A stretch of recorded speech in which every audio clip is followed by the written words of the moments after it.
É o 7W.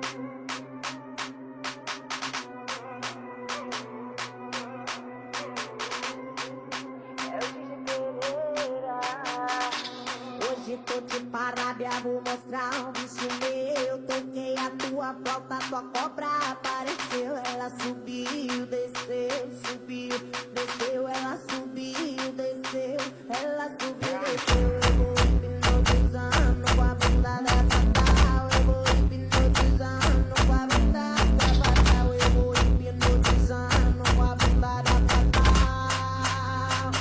Vou deslizando pra central. Eu vou hipnotizando com a bunda da fatal. Eu vou hipnotizando com a bunda da fatal. Eu vou hipnotizando com a bunda da fatal. Vou deslizando pra central. É o 7W.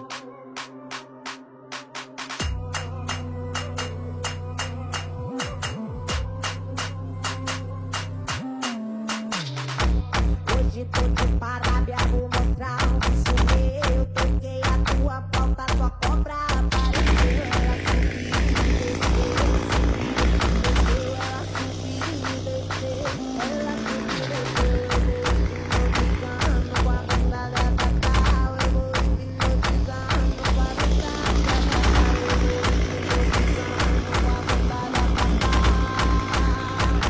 vou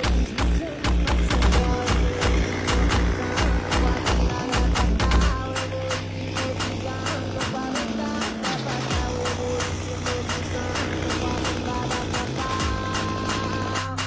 Vou deslizando pra central. Vou deslizando pra central. Eu vou hipnotizando com a bunda da fatal. Vou deslizando pra central. Eu vou hipnotizando com a bunda da fatal. Eu vou hipnotizando com a bunda da fatal. Eu vou hipnotizando com a bunda da fatal. Vou deslizando pra central. É o 7W.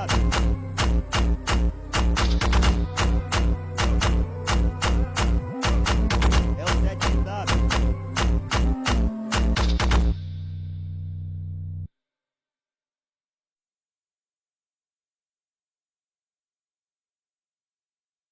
Gabrielle Solomon, and I found out about Tree Life. Roger, the owner, 904-584 Tree. I had a tree hanging over my house. It was horrible, and they came out and took care of it and did a phenomenal job. Definitely recommend. And Roger's a great guy. And Roger is phenomenal. And Joey. Hey guys, it's Travis. Had 584 Tree Life come out here with Roger and Joey. Cut this big old massive tree down. They did a great job. I'm astonished with the work they did. Nothing is sloppy, everything's cleaned up. So you guys call them for all the tree needs and your firewood. And Roger and Joey are great guys. Roger and Joey are great guys.